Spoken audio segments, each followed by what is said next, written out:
Price the lord. ದೇವರ ಪರಿಶುದ್ಧವಾದ ನಾಮಕ್ಕೆ ಕೋಟಿ ಕೋಟಿ ಸ್ತೋತ್ರಗಳನ್ನ ಸಲ್ಲಿಸುತ್ತಾ ಈ ಬೆಳಗಿನ ಜಾವದಲ್ಲಿ ಎಚ್ಚರವಾಗಿದ್ದು ಕರ್ತನನ್ನು ಸ್ತುತಿಸಲು ಕೊಂಡಾಡಲು ಕೂಡಿ ಬಂದಿರುವಂತ ದೇವರ ಮಂದೆಗೆ, ದೇವರ ಸಭೆಗೆ, ನಮ್ಮ ಒಡೆಯನು ನಮ್ಮ ರಕ್ಷಕನೂ ಆಗಿರುವಂತ ಯೇಸು ಕ್ರಿಸ್ತನ ಮಧುರ ನಾಮದಲ್ಲಿ ಹೃತ್ಪೂರ್ವಕವಾದಂತಹ ಸ್ವಾಗತವನ್ನ ಕೋರುತ್ತೇನೆ. ಕರ್ತನು ನಮ್ಮೆಲ್ಲರನ್ನು ಆಶೀರ್ವಾದ ಮಾಡಲಿ. ಈ ದಿನ ಪಾರಾಯಣಕ್ಕಾಗಿ ನಾನು ಆರಿಸಿಕೊಂಡಂತ ಭಾಗ ಕೀರ್ತನಗಾರನು ಬರೆದಂತ ಕೀರ್ತನೆ 116ನೇ ಅಧ್ಯಾಯ 10ರಿಂದ 14 ವಚನಗಳ ತನಕ. ಕೀರ್ತನೆಗಾರನು ಬರೆದಂತ ಕೀರ್ತನೆ 116ನೇ ಅಧ್ಯಾಯ 10ರಿಂದ 14 ವಚನಗಳ ತನಕ. ನಾನು ಬಹಳವಾಗಿ ಕುಗ್ಗಿ ಹೋದೆನೆಂದು ಹೇಳಿದಾಗಲೂ, ಮನುಷ್ಯರೆಲ್ಲ ಟೊಳ್ಳೆ ಎಂದು ಭ್ರಾಂತಿಯಿಂದ ಉಸಿರಿದಾಗಲೂ ಭರವಸವುಳ್ಳವನಾಗಿಯೇ ಇದ್ದೆನು. ಯೆಹೋವನ ಮಹೋಪಕಾರಗಳಿಗೆ ಬದಲೇನು ಮಾಡಲಿ? ರಕ್ಷಣಾ ಪಾತ್ರೆಯನ್ನು ತೆಗೆದುಕೊಂಡು ಯೆಹೋವನ ನಾಮವನ್ನು ಪ್ರಖ್ಯಾತಿಪಡಿಸುವೆನು. ಯೆಹೋವನಿಗೆ ಹೊತ್ತ ಹರಕೆಗಳನ್ನು ಆತನ ಎಲ್ಲ ಜನರ ಮುಂದೆಯೇ ಸಲ್ಲಿಸುವೆನು. ದೇವರು ಈ ವಾಕ್ಯ ಭಾಗವನ್ನ ನಮ್ಮೆಲ್ಲರ ಆತ್ಮಿಕ ಲಾಭಕ್ಕಾಗಿ ಆಶೀರ್ವಾದ ಮಾಡಲಿ. ಪ್ರಾರ್ಥನೆಗೆ ಹೋಗೋಣ. ಈ ದಿನ ನಮ್ಮನ್ನು ಪ್ರಾರ್ಥನೆಯಲ್ಲಿ ಸಹೋದರಿ ಸವಿತಾ ಅವರು ನಮ್ಮನ್ನ ನಡೆಸಬೇಕೆಂಬುದಾಗಿ ಕೇಳ್ಕೊಳ್ತೇನೆ. ಸಹೋದರಿ ಸವಿತಾ ಅವರು. ಪ್ರೀತಿ ಸ್ವರೂಪನಾದ ತಂದೆ, ನಿಮ್ಮ ನಾಮಕ್ಕೆ ಸ್ತೋತ್ರವನ್ನ ಸಲ್ಲಿಸುವಂತಳಾಗಿದ್ದೇನೆ. ಬೆಳಗಿನ ಉದಯ ಕಾಲವನ್ನ ನೋಡ್ತಕ್ಕಂತ ಆಶೀರ್ವಾದವನ್ನ ಸಣ್ಣ ಹಿಂಡಾಗಿ ಎಚ್ಚರವಾಗಿದ್ದು ಪ್ರಾರ್ಥಿಸಿ ಕುಟುಂಬಕ್ಕೆ ಕೊಟ್ಟಿದ್ದಕ್ಕಾಗಿ ನಿಮಗೆ ಸ್ತೋತ್ರ ಸಲ್ಲಿಸ್ತೇವೆ. ರಾತ್ರಿ ಎಲ್ಲ ನಮಗೆ ಸುಖಕರವಾದ ನಿದ್ದೆಯನ್ನ ಕೊಟ್ಟಿದ್ದಕ್ಕಾಗಿಯೂ ನಿಮಗೆ ಕೃತಜ್ಞತೆಗಳನ್ನು ಸಲ್ಲಿಸುವಂತವರಾಗಿದ್ದೇವೆ. ಉದಯ ಕಾಲದಲ್ಲಿ ಕರ್ತನೆ ನಮ್ಮನ್ನು ಎಚ್ಚರಪಡಿಸಿ ನಿನ್ನ ಸ್ವರವನ್ನ ಕೇಳ್ತಕ್ಕಂತ ಒಂದು ಸೌಭಾಗ್ಯವನ್ನ ನಮಗೆ ನೀಡಿದ್ದೀರಿ. ಅದಕ್ಕಾಗಿಯೂ ಸಹ ನಿಮ್ಗೆ ಕೃತಜ್ಞತೆಯನ್ನ ಸಲ್ಲಿಸುವಂತರಾಗಿದ್ದೇವೆ. ಈ ಒಂದು ಸಮಯವು ನಿಮ್ಮ ಸಮಯವಾಗಿದೆ ದೇವ. ನಾವೆಲ್ಲರೂ ಒಂದೇ ಮನಸ್ಸಿನಿಂದ ಐಕ್ಯತೆಯಿಂದ ನಿನ್ನ ಸನಿಹದಲ್ಲಿ ಸೇರಿ ನಿನ್ನ ವಾಕ್ಯವನ್ನ ಕೇಳುವಾಗ ನಿಮ್ಮ ದೈವಿಕ ಜ್ಞಾನದಿಂದ ನಮ್ಮನ್ನ ತುಂಬಿಸು. ವಾಕ್ಯಗಳ ರಹಸ್ಯಗಳನ್ನ ತಿಳಿದುಕೊಳ್ಳಲು, ಅದನ್ನು ಅರ್ಥ ಮಾಡಿಕೊಳ್ಳಲು ಪರಲೋಕದ ದ್ವಾರದಿಂದ ಜ್ಞಾನವನ್ನ ನಮಗೆ ಕೊಡಬೇಕಾಗಿ, ಅರ್ಥ ಮಾಡಿಕೊಳ್ಳತಕ್ಕಂತ ಶಕ್ತಿಯನ್ನು ಸಹ ನಮಗೆ ಕೊಡಬೇಕಾಗಿ ತಮ್ಮಲ್ಲಿ ಪ್ರಾರ್ಥಿಸುವಂತಳಾಗಿದ್ದೇನೆ. ದೈವಿಕ ಮನವನ್ನ ಬಡಿಸ್ತಕ್ಕಂತ ನಿನ್ನ ಪ್ರಿಯ ದಾಸರನ್ನು ಸಹ ನಿಮ್ಮ ಕರಗಳಲ್ಲಿ ಒಪ್ಪಿಸಿಕೊಡುವಾಗ ಅವರಿಗೂ ಸಹ ನಿಮ್ಮ ಆತ್ಮಿಕ ಜ್ಞಾನದಿಂದ ತುಂಬಿಸಿ ವಾಕ್ಯಗಳನ್ನ ಸರಿಯಾದ ರೀತಿಯಲ್ಲಿ ತಿಳಿಸಿಕೊಡಲು ನೀವು ಆ ಮಗನ ಜೊತೆಯಲ್ಲಿ ಮಾತನಾಡಬೇಕಾಗಿ ಪ್ರಾರ್ಥಿಸುವಂತರಾಗಿದ್ದೇನೆ. ಪವಿತ್ರಾತ್ಮನ ಮೂಲಕವಾಗಿ ನಮ್ಮನ್ನು ನಡೆಸು ತಂದೆಯೇ. ನಿಮ್ಮ ಪ್ರಸನ್ನತೆಯಿಂದ ನಮ್ಮನ್ನು ತುಂಬಿಸಿ, ನಿಮ್ಮ ರಕ್ಷಣಾ ವಸ್ತ್ರದಲ್ಲಿ ನಮ್ಮನ್ನು ಹೊದಿಸಿ, ಈ ದಿನದ ಪ್ರಯಾಣದಲ್ಲಿ ಆದಿಯು ಅಂತ್ಯವು ಮಧ್ಯಸ್ಥಗಾರನಾಗಿದ್ದು ಎಲ್ಲಾ ಶೋಧನೆಗಳಿಂದ ನಮ್ಮನ್ನು ತಪ್ಪಿಸಿ ಕಾಯ್ದು ಕಾಪಾಡಬೇಕಾಗಿ ಯೇಸು ಕ್ರಿಸ್ತನ ಹೆಸರಿನಲ್ಲಿ ಪ್ರಾರ್ಥಿಸಿ ಸದುತ್ತರವನ್ನು ಬೇಡಿ ಹೊಂದಿಕೊಂಡಿದ್ದೇವೆ. ಜೀವವುಳ್ಳ ಯೇಸುವೆ, ಆಮೆನ್. ಆಮೆನ್. ಪ್ರಾರ್ಥನೆಗಾಗಿ ವಂದನೆಗಳನ್ನ ಸಲ್ಲಿಸ್ತೇನೆ. ಆ ಸಮಯದಲ್ಲಿ ಒಂದು ವಿಶೇಷ ಗೀತೆಯನ್ನ ನಾವು ಹಾಡಿಕೊಳ್ಳೋಣ. ನಮ್ಮ ಜೊತೆಯಲ್ಲಿ ಹಿರಿಯರಾದಂತ ಚಿನ್ನಪ್ಪ ಅವರಿದ್ದಾರೆ. ಆ ಒಂದು ವಿಶೇಷ ಗೀತೆಯನ್ನ ಹಾಡ್ಬೋದಾ?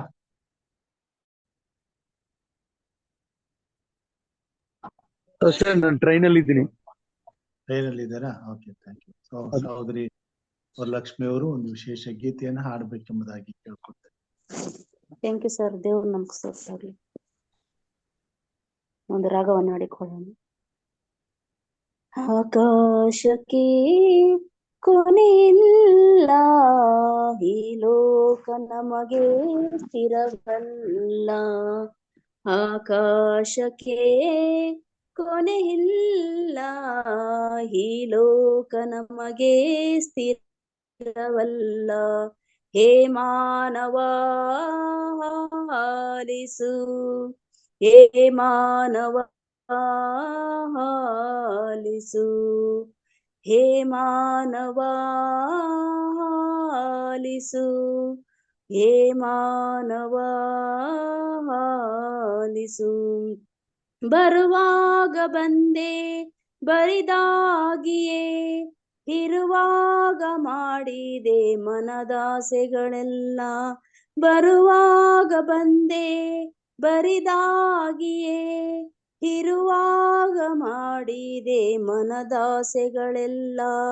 ಬರುವಾಗ ಬರಿದಾಗಿ, ಇರುವಾಗ ಅತಿ ಆಸೆ, ಹೋಗುವಾಗ ಜೀವನವೇ ಶೂನ್ಯ. ಬರುವಾಗ ಬರಿದಾಗಿ, ಇರುವಾಗ ಅತಿ ಆಸೆ, ಹೋಗುವಾಗ ಜೀವನವೇ ಶೂನ್ಯ.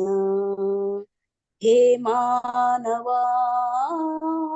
ಆಲಿಸು, ಹೇ ಮಾನವ ಆಲಿಸು, ಹೇ ಮಾನವ ಆಲಿಸು, ಹೇ ಮಾನವ ಆಲಿಸು.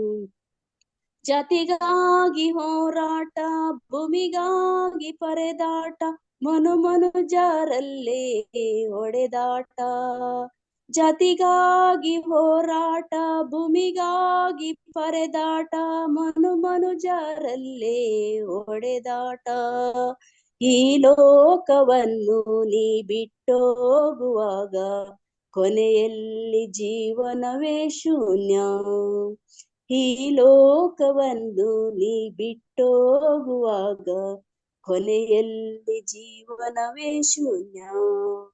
ಹೇ ಮಾನವ ಆಲಿಸು, ಹೇ ಮಾನವ ಆಲಿಸು, ಹೇ ಮಾನವ ಆಲಿಸು, ಹೇ ಮಾನವ ಆಲಿಸು.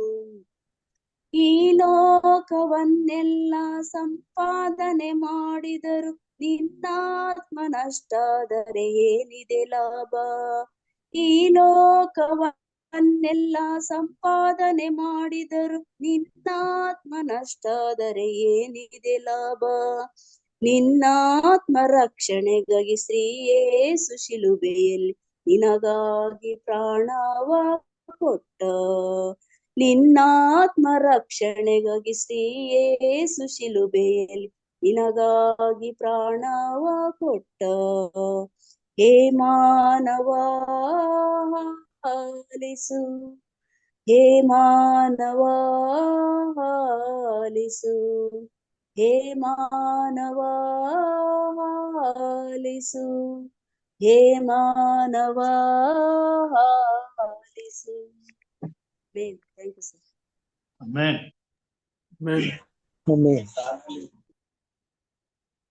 ಉತ್ತಮವಾದಂತಹ ಹಾಡಿಗಾಗಿ ಸಹೋದರಿ ವರಲಕ್ಷ್ಮಿ ಅವರಿಗೆ ನಾನು ವಂದನೆಗಳನ್ನ ಸಲ್ಲಿಸ್ತೇನೆ. ಕರ್ತರು ನಿಮ್ಮನ್ನ ಆಶೀರ್ವಾದ ಮಾಡಲಿ. ದೈವಿಕ ಮನ್ನಕ್ಕಾಗಿ ಹೋಗುವಾಗ ಒಂದು ಸಣ್ಣ ಪ್ರಾರ್ಥನೆ ಮಾಡಿಕೊಳ್ಳೋಣ. ಪರಾತ್ಪರನಾದ ತಂದೆಯೇ, ಈ ಬೆಳಗಿನ ಜಾವದಲ್ಲಿ ನಿನ್ನ ಮಕ್ಕಳಾದ ನಮ್ಮನ್ನ ಒಟ್ಟಾಗಿ ಸೇರಿಸೋದಕ್ಕಾಗಿ ಸ್ತೋತ್ರ. ಕೂಡಿ ಬಂದಿರುವಂತ ನಿನ್ನ ಮಂದಿಯನ್ನು ಆಶೀರ್ವದಿಸು. ನಿನ್ನ ಮಂದಿಗೆ ಬೇಕಾದಂತ ಸಂದೇಶವನ್ನ ನಿನ್ನ ಆತ್ಮನ ಮುಖಾಂತರವಾಗಿ ನಮಗೆ ದಯಪಾಲಿಸಿಕೊಡು. ನಿನ್ನ ಮಾತುಗಳು ಸ್ವಾಮಿ ನಮ್ಮ ಬಾಯಿಯಿಂದ ಬರುವಂತೆ ನಿನ್ನ ಆತ್ಮನು ನಮ್ಮನ್ನ ಉಪದೇಶಿಸಿ ಮಾತಾಡುವಂತ ಕೃಪೆ ತೋರು. ನಿನಗೆ ಮಹಿಮೆ ಆಗಲಿ. ನನ್ನನ್ನು ಆಶೀರ್ವದಿಸು, ಉಪಯೋಗಿಸ್ಕೊ. ಯೇಸು ಸ್ವಾಮಿ ಹೆಸರಿನಲ್ಲಿ ಬೇಡಿದ್ದೇನೆ ಕರ್ತನೆ, ಆಮೆನ್. ದೇವರ ವಾಕ್ಯ ಭಾಗದಲ್ಲಿ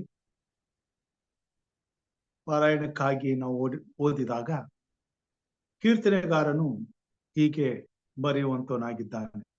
116ನೇ ಅಧ್ಯಾಯ 12ರಿಂದ 14ನೇ ವಚನಗಳ ತನಕ. ಯೆಹೋವನ ಉಪಕಾರಗಳಿಗೆ ಬದಲೇನು ಮಾಡಲಿ? ಆತನ ರಕ್ಷಣಾ ಪಾತ್ರೆಯನ್ನು ತೆಗೆದುಕೊಂಡು ಯೆಹೋವನ ನಾಮವನ್ನು ಪ್ರಖ್ಯಾತಿ ಪಡಿಸುವೆನು. ದೇವರ ಸನ್ನಿಧಾನದಲ್ಲಿ ದೇವರಿಗೆ ಉಪಕಾರ ಸ್ತುತಿ ಮಾಡುವಂತ ಒಂದು ಅವಕಾಶ ವಿಶೇಷವಾಗಿ ದೇವ ಜನರಿಗೆ ಮಾತ್ರ ಒದಗಿಸಲ್ಪಟ್ಟಿರುವಂತ ಒಂದು ಸೌಭಾಗ್ಯವಾಗಿದೆ. ಈ ಲೋಕದಲ್ಲಿರುವಂತಹ ಪ್ರತಿಯೊಬ್ಬ ಮಾನವನು ದೇವರು ಇದ್ದಾನೆ, ಆತನು ನಮ್ಮನ್ನ ಕಾಯುತ್ತಾನೆ, ಕಾಪಾಡುತ್ತಾನೆ, ರಕ್ಷಿಸುತ್ತಾನೆ, ಕಷ್ಟಗಳಲ್ಲಿ ಸಂಕಟಗಳಲ್ಲಿ ನಮ್ಮನ್ನ ಆಧರಿಸುತ್ತಾನೆ, ನಮ್ಮನ್ನ ಪರಾಮರಿಸುತ್ತಾನೆ, ಕೇಡಿನಿಂದ ತಪ್ಪಿಸುತ್ತಾನೆ. ಈ ಎಲ್ಲ ಭಾವನೆಗಳನ್ನ ಅರ್ಥ ಮಾಡಿಕೊಂಡವರಾಗಿದ್ದಾರೆ. ಆ ಕಾರಣದಿಂದಲೇ ಅವರು ದೇವರಿಗೆ ವಂದನೆಗಳನ್ನ ಸಲ್ಲಿಸ್ತಾರೆ, ಆರಾಧನೆಗಳನ್ನ ಮಾಡುವಂತವರಾಗಿದ್ದಾರೆ. ಪ್ರತಿಯೊಬ್ಬ ಮನುಷ್ಯನು ದೇವರ ಕುರಿತಾಗಿ ಕೃತಜ್ಞತಾ ಭಾವವುಳ್ಳವನಾಗಿ ದೇವರನ್ನ ಘನಪಡಿಸಲು ಸಂತೋಷಿಸ್ತಾನೆ. ಕಾರಣ ಪ್ರತಿಯೊಬ್ಬ ವೈಯಕ್ತಿಕ ಪ್ರತಿಯೊಬ್ಬರ ಬದುಕಿನಲ್ಲಿ ಕಷ್ಟಗಳು, ಸಂಕಟಗಳು, ಶೋಧನೆಗಳು, ಸಮಸ್ಯೆಗಳು, ಚಿಂತೆ, ದುಃಖ, ಕಣ್ಣೀರು, ನೋವುಗಳು ದಿನನಿತ್ಯವೂ ಬಂದು ಹೋಗುವಂತವುಗಳಾಗಿರುತ್ತದೆ. ಅನೇಕ ಸಾರಿ ನಾವು ಎದುರಿಸಲಾಗಲಾರದಂತ ಕಷ್ಟಗಳನ್ನ, ಸಂಕಟಗಳನ್ನ ಎದುರಿಸುವಂತ ಪರಿಸ್ಥಿತಿಗಳಲ್ಲಿ ನಾವು ಬಿಡುಗಡೆ ಹೊಂದಿ ಪಾರಾಗಿ ತಿರುಗಿ ನಾವು ಯಥಾಸ್ಥಿತಿಗೆ ಬಂದು ಸಂತೋಷದ ಕ್ಷಣಗಳನ್ನ ಅನುಭವಿಸುವಾಗ ಇದಕ್ಕೆ ಕಾರಣ ದೇವರಿದ್ದಾನೆ, ಆತನು ನಮ್ಮ ಮೊರೆಯನ್ನ ಕೇಳಿದ್ದಾನೆ. ಅದಕ್ಕಾಗಿ ಈ ಮತ್ತೆ ನಮ್ಮ ಜೀವಮಾನದಲ್ಲಿ ಇಂಥ ಒಂದು ಸುದಿನಗಳನ್ನ ನಾವು ಅನುಭವಿಸುತ್ತಿದ್ದೇವೆ ಎಂಬುದಾಗಿ ಭಾವಿಸಿ ದೇವರಿಗೆ ಕೃತಜ್ಞತೆಯನ್ನು ಸಲ್ಲಿಸುವಂತವರಾಗಿದ್ದಾರೆ. ನಾವು ನಮ್ಮ ಜೀವಿತದಲ್ಲಿ ದೇವರ ಮಕ್ಕಳಾಗಿ ನೇರವಾಗಿ ನಿಜವಾಗಿ ಈ ಭೂಮಿಯನ್ನು ಅದರಲ್ಲಿರ್ತಕ್ಕಂಥ ಸಮಸ್ತವನ್ನು ಪರಿಪಾಲಿಸುವಂತ ಒಬ್ಬನೇ ದೇವರಾಗಿರುವಂತಹ ಸೃಷ್ಟಿಕರ್ತನನ್ನ ಆರಾಧಿಸುವವರಾಗಿದ್ದು, ಆತನೇ ಸಕಲ ಜೀವಿಗಳಿಗೂ ಉಪಕಾರ ಮಾಡುವವನಾಗಿರುವುದರಿಂದ ಈ ಲೋಕದಲ್ಲಿ ಎಲ್ಲರೂ ಆತನಿಗೆ ಉಪಕಾರವನ್ನ ಸಲ್ಲಿಸದೆ ಹೋದರು ಮತ್ತು ಅವರು ಸಲ್ಲಿಸುವಂತ ಉಪಕಾರಗಳು ಅವರ ನಂಬಿಕೆಗನುಗುಣವಾಗಿ, ಅವರ ಆಲೋಚನೆಗಳಿಗಾಗಿ ಇದ್ದರು. ಅವುಗಳೆಲ್ಲವೂ ದೇವರ ಸನ್ನಿಧಿಯನ್ನ ಮುಟ್ಟದೆ ಹೋದರು. ದೇವರನ್ನ ಅರಿತಂತ ಜನಾಂಗವಾದ ನಿಜ ದೇವರಿಗೆ ಮುಟ್ಟಬೇಕಾದಂತ ಕೃತಜ್ಞತೆಯನ್ನ ಸಲ್ಲಿಸುವಂತ ಮತ್ತು ನಾವು ಸಲ್ಲಿಸುವಂತ ಕೃತಜ್ಞತೆಯ ಆರಾಧನೆಯು ಸಕಲ ಜೀವಿಗಳನ್ನ ಸೃಷ್ಟಿಸಿದಂತ ಸೃಷ್ಟಿಕರ್ತನಿಗೆ ಮುಟ್ಟುವಂತೆ ಇರುವುದರಿಂದ ನಾವು ಧನ್ಯರು ಎಂಬುದಾಗಿ ಹೇಳುತ್ತೇವೆ. ದಾವಿದನು ಬರುತ್ತಾನೆ, ಯೆಹೋವನ ಉಪಕಾರಗಳಿಗೆ ಬದಲೇನು ಕೊಡಲಿ? ಪ್ರತಿಯೊಬ್ಬ ಮನುಷ್ಯನು ದೇವರಿಂದ ಉಪಕಾರವನ್ನ ಹೊಂದುವಂತವನಾಗಿದ್ದಾನೆ. ಪ್ರತಿಯೊಂದು ಕ್ಷಣದಲ್ಲಿಯೂ ದೇವರ ಸಹಾಯವಿಲ್ಲದೆ ಬದುಕಲಿಕ್ಕೆ ಸಾಧ್ಯವಿಲ್ಲ ಎಂಬತಕ್ಕಂಥ ಅರಿವನ್ನು ಹೊಂದಿದವನಾಗಿದ್ದಾನೆ. ಅದಕ್ಕಾಗಿಯೇ ಭೂಮಿ ಮೇಲೆ ಎಲ್ಲಾ ಜನರು ದೇವರಿಗೆ ಸಲ್ಲಿಸಬೇಕಾದಂತ ಕೃತಜ್ಞತೆಯನ್ನ ಸಲ್ಲಿಸಲು ಆತನನ್ನು ಆರಾಧಿಸ್ತಾನೆ. ಈ ಬೆಳಿಗ್ಗೆ ದೇವ ಜನರ ಗಮನಕ್ಕೆ ತರಬೇಕಾದಂತ ವಿಶೇಷವಾದಂತ ಸಂಗತಿ. ಎಲ್ಲಾ ಜನರ ಆರಾಧನೆಯು ದೇವರಿಗೆ ಮುಟ್ಟದೆ ಹೋದರೂ ದೇವರನ್ನ ಅರಿತ ಜನಾಂಗವಾದಂತ ನಾವು ಮಾಡುವಂತ ಆರಾಧನೆಗೆ ದೇವರಿಗೆ ಸಮರ್ಪಕವಾಗಿರುವಂತದ್ದಾಗಿದೆ ಮತ್ತು ನಮ್ಮ ಆರಾಧನೆ ದೇವರಿಗೆ ಮುಟ್ಟುವಂತದ್ದಾಗಿದೆ. ಹೀಗಿರುವಾಗ ದಾವೀದನು ತನ್ನ ದೇವರಿಗೆ, ಅಂದರೆ ಆತನು ಆರಾಧನೆ ಮಾಡಿದಂತ ನಮ್ಮ ದೇವರಿಗೆ ನಾವು ಕೂಡ ಕೃತಜ್ಞತೆಯನ್ನ ಸಲ್ಲಿಸುವಂತರಾಗಿದೆ.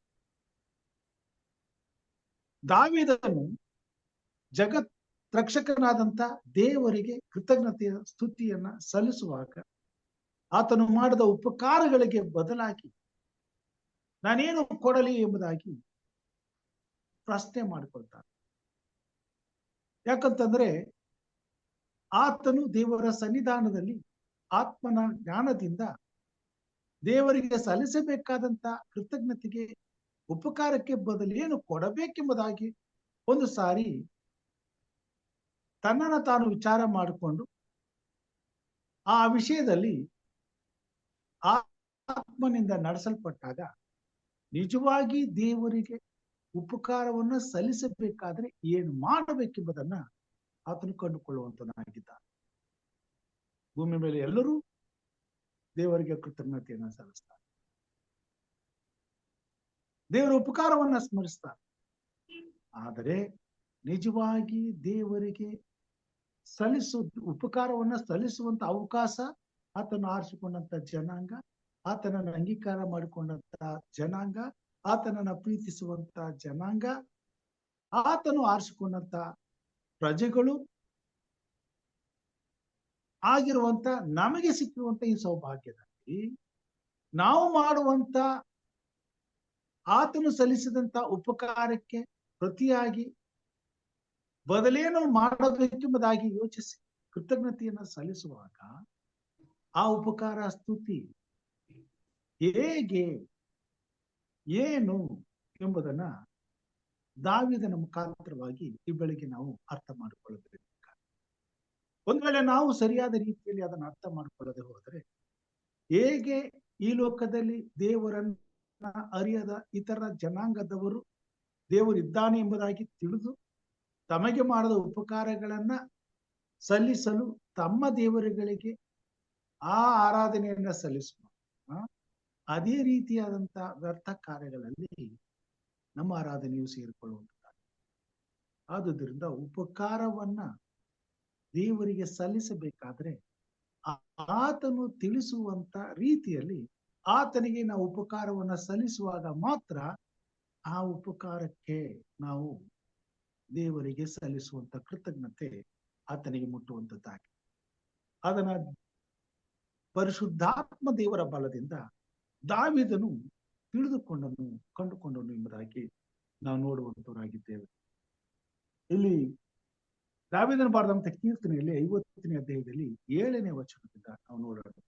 ಅಲ್ಲಿ ಹೀಗೆ ಬರೀತಾನ ದಾವೀದನು ಬರೆದಂತ ಕೀರ್ತನೆ 50ನೇ ಅಧ್ಯಾಯ 7ನೇ ವಚನದಿಂದ ನೋಡೋಣ.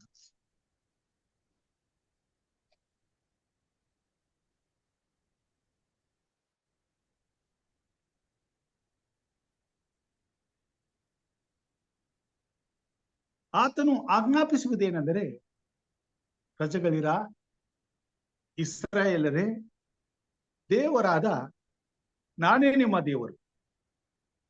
ನಿಮಗೆ ಖಂಡಿತವಾಗಿ ಹೇಳುತ್ತೇನೆ ಕೇಳಿ, ನಾನು ನಿಮ್ಮ ಯಜ್ಞಗಳ ವಿಷಯದಲ್ಲಿ ತಪ್ಪೆಣಿಸುವುದಿಲ್ಲ. ಸರ್ವಾಂಗ ಹೋಮಗಳನ್ನು ನೀವು ನಿತ್ಯವೂ ನನಗೆ ಸಮರ್ಪಿಸುತ್ತೀರಲ್ಲ, ಆದರೂ ನಿಮ್ಮ ಮನೆಗಳಿಂದ ನನಗೆ ಹೋರಿ ಬೇಕಾಗಿಲ್ಲ, ನಿಮ್ಮ ದೊಡ್ಡಿಗಳಿಂದ ಹೋತಬೇಕಾಗಿಲ್ಲ. ಕಾಡಿನಲ್ಲಿರುವ ಸರ್ವ ಮೃಗಗಳು, ಗುಡ್ಡಗಳಲ್ಲಿರುವ ಸಾವಿರಾರು ಪಕ್ಷಿಗಳು ನನ್ನವೇ. ಬೆಟ್ಟಗಳ ಪಕ್ಷಿಗಳನ್ನೆಲ್ಲ ಬಲ್ಲೆ, ಅಡವಿಯ ಜೀವ ಜಂತುಗಳೆಲ್ಲ ನನಗೆ ಗೊತ್ತುಂಟು. ನನಗೆ ಹಸಿವೆ ಇದ್ದರೆ ನಿಮಗೆ ತಿಳಿಸುವುದಿಲ್ಲ, ಲೋಕವು ಅದರಲ್ಲಿರುವುದೆಲ್ಲವೂ ನನ್ನದಲ್ಲವೇ. ನಾನು ಹೋರಿಗಳ ಮಾಂಸವನ್ನು ತಿನ್ನುವುದು, ಹೋತಗಳ ರಕ್ತವನ್ನು ಕುಡಿಯುವುದು ಉಂಟೆ. ಸ್ತುತಿ ಯಜ್ಞವನ್ನೇ ದೇವರಿಗೆ ಸಮರ್ಪಿಸಿರಿ ಮಾಡಿದ ಹರಕೆಗಳನ್ನು ಪರಾತ್ಪರನಿಗೆ ಸಲ್ಲಿಸಿರಿ. ಕಷ್ಟ ಕಾಲದಲ್ಲಿ ನನಗೆ ಮೊರೆ ಇಡಿರಿ, ಬಿಡಿಸುವೆನು, ಆಗ ಉತ್ತರ ಕೊಡುವೆನು ಎಂಬುದಾಗಿ ದೇವರ ವಾಕ್ಯದಲ್ಲಿ ನಾವು ನೋಡ್ತೇವೆ. ದೇವರು ತನ್ನನ್ನು ಸ್ತುತಿಸುವುದು, ಆರಾಧಿಸುವುದು ಹೇಗೆ ಎಂಬುದಾಗಿ ತಾನು ಆರಿಸಿಕೊಂಡಂತ ತನ್ನ ಜನರಿಗೆ ತಿಳಿಸುವಂತನಾಗಿದ್ದಾರೆ. ಇದನ್ನ ಇಸ್ರಾಯೇಲ್ ಜನಾಂಗದವರು ಅರ್ಥ ಮಾಡಿಕೊಳ್ಬೇಕಾಗಿ, ದೇವರು ಮಾನವನ ರಕ್ಷಣಾ ಯೋಜನೆಯಲ್ಲಿ ತಾನು ಮಾಡಿದಂತ ತನ್ನ ಸಂಕಲ್ಪವನ್ನ ಇಸ್ರಾಯೇಲರ ಮುಖಾಂತರವಾಗಿ ಲೋಕದ ಸಕಲ ಕುಲ, ಭಾಷೆ, ಪ್ರಜೆ, ಜನಾಂಗಗಳಿಗೆ ಅರ್ಥ ಮಾಡಿಕೊಡಬೇಕಾಗಿತ್ತು. ಅದಕ್ಕೋಸ್ಕರ ತನ್ನ ರಕ್ಷಣೆಯ ಯೋಜನೆಯಲ್ಲಿ ಇವರಿಗೆ ಯಜ್ಞವನ್ನ ಅರ್ಪಿಸುವಂತ ಒಂದು ಅವಕಾಶವನ್ನ, ಒಂದು ಮಾದರಿಯನ್ನ ಕೊಟ್ಟರು. ಆ ಮೂಲ ಉದ್ದೇಶವನ್ನೇ ಮರೆತು ಇವರು ತಮಗೆ ದೇವರು ಮಾಡಿದ ಉಪಕಾರಗಳಿಗೆ ಎಲ್ಲೋ ಒಂದು ಕಡೆ ಒಂದು ದಿವಸ ಒಂದು ಕೊಬ್ಬಿದ ಕುರಿಯನ್ನ ಕೊಯ್ದು ದೇವರನ್ನ ಸಂತೋಷ ಪಡಿಸ್ತೇವೆ, ಇದರಿಂದ ನಾವು ನಮಗೆ ದೇವರು ಮಾಡಿದ ಉಪಕಾರಗಳಿಗೆ ಉಪಕಾರವನ್ನ ಮಾಡಿದೆವು ಅಂತಕ್ಕಂಥ ಸಂತೋಷದಿಂದ ಮನೆಗಳಿಗೆ ಹೋಗ್ತೀವಿ, ಹಾಗೆ ಭಾವಿಸಿಕೊಳ್ತೀವಿ. ಇದು ತಾನೇ ಇಸ್ರಾಯೇಲ್ ಜನಾಂಗದಲ್ಲಿ ಇದ್ದಂತ ಒಂದು ಅನುಭವವಾಗಿದೆ. ಕಷ್ಟಗಳು, ಸಂಕಟಗಳು, ಶೋಧನೆಗಳು, ಸಮಸ್ಯೆಗಳು, ತೊಂದರೆಗಳು ಇವುಗಳೆಲ್ಲವೂ ಬರುವಾಗ ಯಾವುದೋ ಒಂದು ಅಪರಾಧ ದೇವರಿಗೆ ವಿರುದ್ಧವಾಗಿ ನಾವು ಮಾಡಿದ್ದೇವೆ, ಅದಕ್ಕಾಗಿ ದೇವರು ನಮ್ಮನ್ನ ಕೈ ಬಿಟ್ಬಿಟ್ಟಿದ್ದಾನೆ, ಈಗ ದೇವರನ್ನ ನಾವು ಸಂತೋಷ ಪಡಿಸಬೇಕು, ಅಥವಾ ದೇವರು ನಮ್ಮನ್ನ ಮತ್ತೆ ಕ್ಷಮಿಸಿ ನಮಗೆ ಮತ್ತೆ ಈ ಕಷ್ಟಗಳಿಂದ ನಮ್ಮನ್ನ ಬಿಡಿಸಿ ನಮ್ಮನ್ನ ಉದ್ಧಾರ ಮಾಡಿದ್ದಾನೆ, ಅದಕ್ಕಾಗಿ ನಾವು ದೇವರಿಗೆ ಸ್ತುತಿಯನ್ನು, ಉಪಕಾರವನ್ನು ಸಲ್ಲಿಸಬೇಕು. ಹೇಗೆ ಉಪಕಾರವನ್ನು ಸಲ್ಲಿಸಬೇಕು? ಆತನ ಸನ್ನಿಧಾನಕ್ಕೆ ಹೋಗಿ ಒಂದು ಕೊಬ್ಬಿದ ಕುರಿಯನ್ನ ಅಥವಾ ಒಂದು ಹೋತವನ್ನ ಅಥವಾ ಒಂದು ಪಶುವನ್ನ ತೆಗೆದುಕೊಂಡು ಹೋಗಿ ಯಜ್ಞವನ್ನು ಅರ್ಪಿಸಿ ಬಂದ್ಬಿಟ್ರೆ ಆಗ ದೇವರು ಮೆಚ್ಚುತ್ತಾನೆ. ಆತನ ಮಾಡಿದ ಉಪಕಾರಗಳಿಗೆ ನಾವು ಬದಲಾಗಿ ಸಲ್ಲಿಸಿಬಿಟ್ಟೆವು ಎಂಬತಕ್ಕಂಥ ತಿಳುವಳಿಕೆಯನ್ನು ಹೊಂದಿದವರಾಗಿ, ಅದೇ ಅಭಿಪ್ರಾಯ ತಾನೇ ಇವತ್ತು ಲೋಕದಲ್ಲಿ ಇರ್ತಕ್ಕಂಥ ಎಲ್ಲಾ ಜನರು ದೇವರ ಬಗ್ಗೆ ಹೊಂದಿದ್ದವರಾಗಿದ್ದಾರೆ. ಇದೇ ಅಭಿಪ್ರಾಯವನ್ನು ಇವರು ಹೊಂದಿದ್ದಾರೆ. ಈ ತಪ್ಪಾದ ಅಭಿಪ್ರಾಯವನ್ನೇ ದೇವರು ಸರಿಯಾದ ರೀತಿಯಲ್ಲಿ ಇವರಿಗೆ ಅರ್ಥ ಮಾಡಿಕೊಳ್ಳಿಕ್ಕೆ ದೇವರು ಹೇಳ್ತಾರೆ. ನನಗೆ ನಿಮ್ಮ ಮನೆಗಳಿಂದ ಹೋರಬೇಕಾಗಿಲ್ಲ, ನಿಮ್ಮ ದುಡ್ಡುಗಳಿಂದ ಹೋತಬೇಕಾಗಿಲ್ಲ, ಅದರಿಂದ ನನಗೆ ತೃಪ್ತಿ ಆಗೋದಿಲ್ಲ, ಅದು ನನಗೆ ಬೇಕಾಗೂ ಇಲ್ಲ. ನನಗೆ ಬೇಕಾಗಿರೋದೇನು? ನನಗೆ ಬೇಕಾಗಿರ್ತಕ್ಕಂಥದ್ದು ದೇವರ ವಾಕ್ಯದಲ್ಲಿ ನಾವು ನೋಡ್ತೇವೆ, ನನ್ನ ಚಿತ್ತವನ್ನ ನೆರವೇರಿಸಲು ನಿಮಗೆ ಇರಬೇಕಾದಂತ ಸ್ವಸ್ಥವಾದಂತ ಮನಸ್ಸು. ಇಲ್ಲಿ ಹೇಳ್ತಾನೆ 51ನೇ ಕೀರ್ತನೆಯಲ್ಲಿ 15ನೇ ವಚನದಲ್ಲಿ ದಾವೀದನು ಬರೀತಾನೆ. 51ನೇ ಕೀರ್ತನೆ 15ನೇ ವಚನದಿಂದ, ಕರ್ತನೇ, ನನ್ನ ಬಾಯಿ ನಿನ್ನನ್ನು ಸ್ತೋತ್ರ ಮಾಡುವಂತೆ ನನ್ನ ತುಟಿಗಳನ್ನು ತೆರೆಯ ಮಾಡು. ನಿನಗೆ ಯಜ್ಞಗಳಲ್ಲಿ ಅಪೇಕ್ಷೆ ಇಲ್ಲ, ಇದ್ದರೆ ಸಮರ್ಪಿಸೇನು. ಸರ್ವಾಂಗ ಹೋಮಗಳಲ್ಲಿ ನಿನಗೆ ಸಂತೋಷವಿಲ್ಲ. ಕುಗ್ಗಿದ ಮನಸ್ಸೇ ದೇವರಿಗೆ ಇಷ್ಟ ಯಜ್ಞ. ದೇವರೇ, ಪಶ್ಚಾತ್ತಾಪದಿಂದ ಜಜ್ಜಿ ಹೋದ ಮನಸ್ಸನ್ನು ನೀನು ತಿರಸ್ಕರಿಸುವುದಿಲ್ಲ. ಹೋತ, ಹೋರಿ, ಪಶು ಇವುಗಳ ಯಜ್ಞದಿಂದ ನಾನು ತೃಪ್ತನಾಗುವುದಿಲ್ಲ, ಅದರಿಂದ ನನಗೆ ನೀವು ಉಪಕಾರ ಮಾಡಿದಂತಾಗುವುದಿಲ್ಲ. ನೀವು ಕೊಡುವಂತ ಇವೆಲ್ಲವುಗಳು ನನ್ನದೇ, ನಾನೇ ನಿಮಗೆ ಕೊಟ್ಟಿದ್ದೇನೆ, ಅದನ್ನು ನನಗೆ ತಿರುಗಿ ತಂದು ಕೊಡೋದರಲ್ಲಿ ಉಪಕಾರ ಏನೂ ಇಲ್ಲ.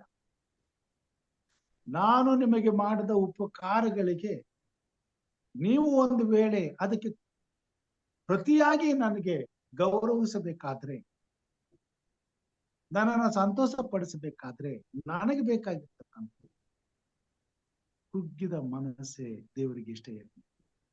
ದಾವೀದನು ಬರೀತಾನೆ, ಇದೆಲ್ಲದರಿಂದ ನೀನು ನನಗೆ ಮಾಡಿದ ಉಪಕಾರಗಳನ್ನ ಬದಲಾಗಿ ಇವುಗಳನ್ನ ತಂದು ಸಲ್ಲಿಸಿ ನಿನ್ನನ್ನು ತೃಪ್ತಿ ಪಡಿಸ್ತೇನೆ ಅಂತ ನಾನು ಅಂದುಕೊಂಡ್ರೆ ಅದು ನನ್ನ ಬುದ್ಧಿಗೆ ಹಿಡಿತಾನ. ಇದನ್ನ ದಾವೀದನ ಅರ್ಥ ಮಾಡ್ಕೊಂಡು ಅದಕ್ಕಾಗಿ ಪ್ರಾರ್ಥನೆ ಮಾಡಿ, ಈ ಭೂಮಿ ಮೇಲೆ ಏನು ಕೊಟ್ರು ಅದೆಲ್ಲ ನಿನ್ನದೇ, ನಿನ್ನಿಂದ ಹೊಂದಿ ನಿನಗೆ ತಂದು ಕೊಡೋದ್ರಲ್ಲಿ ಅದರಲ್ಲಿ ದೊಡ್ಡ ಉಪಕಾರ ಏನಿಲ್ಲ ಸ್ವಾಮಿ. ಇವೆಲ್ಲ ಇವೆಲ್ಲ ನಿನ್ನ ಅಪೇಕ್ಷೆ ಅಲ್ಲ. ನಿನಗೆ ಯಜ್ಞಗಳಲ್ಲಿ ಅಪೇಕ್ಷೆ ಇಲ್ಲ, ಇದ್ದರೆ ಸಮರ್ಪಿಸುವೆನು. ಸರ್ವಾಂಗ ಹೋಮಗಳಲ್ಲಿ ನಿನಗೆ ಸಂತೋಷ ಇಲ್ಲ. ಏನೇ ಮಾಡಿದ್ರು ಕೂಡ ಅದರಲ್ಲಿ ನಿನಗೆ ಸಂತೋಷ. ಹಾಗಾದ್ರೆ ಉಪಕಾರ ಸ್ತುತಿ ಮಾಡಲು ದೇವರಿಗೆ ಬೇಕಾಗಿರುವುದು, ದೇವರಿಗೆ ಇಷ್ಟವಾದದ್ದು ಏನು?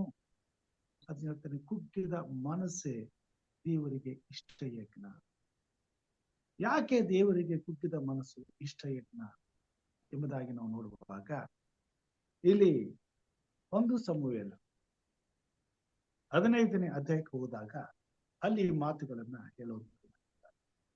1 ಸಮುವೇಲ 15ನೇ ಅಧ್ಯಾಯ 22ನೇ ವಚನದಿಂದ, ಅದಕ್ಕೆ ಸಮುವೇಲನು, ಯೆಹೋವನು ವಿಧೇಯತ್ವಕ್ಕೆ ಮೆಚ್ಚುವಷ್ಟು ಯಜ್ಞ ಹೋಮಗಳನ್ನು ಮೆಚ್ಚುತ್ತಾನೋ? ಯಜ್ಞವನ್ನು ಅರ್ಪಿಸುವುದಕ್ಕಿಂತ ಮಾತು ಕೇಳುವುದು ಉತ್ತಮವಾಗಿದೆ. ಟಗರು ಕೊಬ್ಬಿಗಳಿಗಿಂತ ವಿಧೇಯತ್ವವು ವಿಶೇಷವಾಗಿದೆ. ಅವಿಧೇಯತ್ವವು ಮಂತ್ರ ತಂತ್ರಗಳಷ್ಟೇ ಕೆಟ್ಟದ್ದಾಗಿರುವುದು. ಹಠವು ಮಿಥ್ಯಾಭಕ್ತಿಗೂ ವಿಗ್ರಹಾರಾಧನೆಗೂ ಸಮಾನವಾಗಿರುವುದು. ದೇವರ ವಾಕ್ಯದಲ್ಲಿ ನಾವು ನೋಡ್ತೇವೆ, ದೇವರಿಗೆ ಮೆಚ್ಚುಗೆ ಆದದ್ದು ವಿಧೇಯತೆ. ಕುಗ್ಗಿದ ಮನಸ್ಸು ದೇವರಿಗೆ ಯಾಕೆ ಮೆಚ್ಚುಗೆ ಆಗ್ತದೆ ಅಂತಂದ್ರೆ, ಕುಗ್ಗಿದ ಮನಸ್ಸಿನಿಂದ ಮಾತ್ರ ದೇವರ ಮಾತುಗಳಿಗೆ ವಿಧೇಯತೆಯನ್ನು ಸಲ್ಲಿಸುವಂತ ಒಂದು ಕೃಪೆ, ಶಕ್ತಿ ಮನುಷ್ಯನಿಗೆ ದೊರೆಯುವಂಥದ್ದಾಗಿ. ಕುಗ್ಗಿದ ಮನಸ್ಸಿನಿಂದ ಮಾತ್ರ ದೇವರ ಮಾತುಗಳಿಗೆ ವಿಧೇಯತೆಯನ್ನ ಸಲ್ಲಿಸಲಿಕ್ಕೆ ಸಾಧ್ಯ. ಕೊಟ್ಬಿಟ್ವಿ, ಮುಗಿದು ಇತ್ತು. ದೇವ್ರು ನಮ್ಗೆ ಏನ್ ಮಾಡಿದ್ದ ಅದಕ್ಕೆ ನಾವು ಬದಲಾಗಿ ಉಪಕಾರ ಸಲ್ಲಿಸ್ಬಿಡ್ತೀವಿ. ಇವ್ರು ಹೋಗ್ತಿದ್ರು, ಹಬ್ಬ ಮಾಡ್ತಿದ್ರು, 7 ದಿವಸ ಜಾತ್ರೆ ಮಾಡ್ತಿದ್ರು. ತಾವು ಮಾಡಿದೆಲ್ಲ ತಪ್ಪುಗಳಿಗಾಗಿ ಕುರಿ ಅಗ್ನ ಅದು ಇದು ಎಲ್ಲಾನು ತಕೊಂಡು ಹೋಗ್ತಿದ್ವು. ವಾಡಿಕೆಯಾಗಿ ಹೋಗಿ ಎಲ್ಲವನ್ನ 1 ದಿವಸ ಕೊಟ್ಬಿಟ್ಟು ಅಲ್ಲಿ ಸಂತೋಷವಾಗಿ ಉಂಡು ತಿಂದು ಮತ್ತೆ ಬಂದು ಅದೇ ರೀತಿಯಾಗಿ ತಮ್ಮ ಪಾಪಗಳನ್ನ ಮುಂದುವರಿಸಿದ್ರು. ಅವ್ರ ಮನಸ್ಸಿಗೆ ಒಂದು ತೃಪ್ತಿ ಇತ್ತು, ನಮ್ಮ ಪಾಪಗಳು ಕ್ಷಮಿಸಲ್ಪಟ್ಟು ದೇವರಿಗೆ ನಾವು ಸ್ತುತಿ ಮಾಡಿದ್ವಿ, ಆರಾಧನೆ ಮಾಡಿದ್ವಿ, ದೇವ್ರನ್ನ ಸಂತೋಷ ಪಡಿಸಿದ್ವಿ, ಇನ್ನೇನು ಬೇಕಾಗಿಲ್ಲ. ಆದ್ರೆ ದಾವೀದನು ಹಾಗೆ ಮಾಡ್ಲಿಲ್ಲ. ಇಡೀ ದೇಶದಲ್ಲಿರ್ತಕ್ಕಂಥ ತನ್ನ ಜನರು ಇಂಥ ವರ್ತನೆಯಲ್ಲಿರುವಾಗ ದೇಶವನ್ನ, ತನ್ನ ರಾಜ್ಯವನ್ನ ಆಡಳಿತ ಮಾಡ್ತಿದ್ದಂತ ಅರಸನಾದಂತ ದಾವೀದನ ಹೃದಯದಲ್ಲಿ ದೇವರಾತ್ಮನು ಕಾರ್ಯ ಮಾಡ್ತಾನೆ. ಆತನಿಗೆ ಈ ಉನ್ನತವಾದಂತ ಆಲೋಚನೆಯನ್ನು ಕೊಟ್ಟ. ಇದನ್ನ ಆತನು ಅರ್ಥ ಮಾಡ್ಕೊಳ್ತಾನೆ. ದೇವರಿಗೆ ಬೇಕಾಗಿರೋದೇನು? ಹೋಗ್ರಿ ಹೋತ ಕುರಿ. ಇವತ್ತು ನಾವು ಸಂಪಾದನೆ ಮಾಡೋದ್ರಲ್ಲಿ ದೇವರಿಗೆ ಅರ್ಧ ಪಾಲು ಕೊಟ್ರು ಅದರಲ್ಲಿ ದೇವರಿಗೆ ಸಂತೋಷವಿಲ್ಲ. ಅಥವಾ ನಾನು ದುಡಿದಿದ್ದೆಲ್ಲ ತಂದು ದೇವ್ರ ಕೈಗೆ ಸಂಪೂರ್ಣವಾಗಿ ದೇವರ ಆಲಯವನ್ನು ಕಟ್ಟಿಬಿಡೋದು ಕೊಟ್ಬಿಟ್ರು ಅದರಲ್ಲಿ ದೇವರಿಗೆ ಸಂತೋಷ ಪಡೋದು. ದೇವರಿಗೆ ಸಂತೋಷ ಪಡೋದೇನು? ವಿಧೇಯತ್ವ. ಕುಗ್ಗಿದ ಮನಸ್ಸಿನಿಂದ ಮಾತ್ರ ವಿಧೇಯತ್ವ ಸಾಧ್ಯ. ಕುಗ್ಗಿದ ಮನಸ್ಸು ಯಾವಾಗ ಬರ್ತದೆ? ನಾವು ಮಾಡಿದ ತಪ್ಪುಗಳನ್ನ ನಾವು ಅರ್ಥ ಮಾಡಿಕೊಂಡಾಗ, ಅದರ ನಿಜವಾದಂತ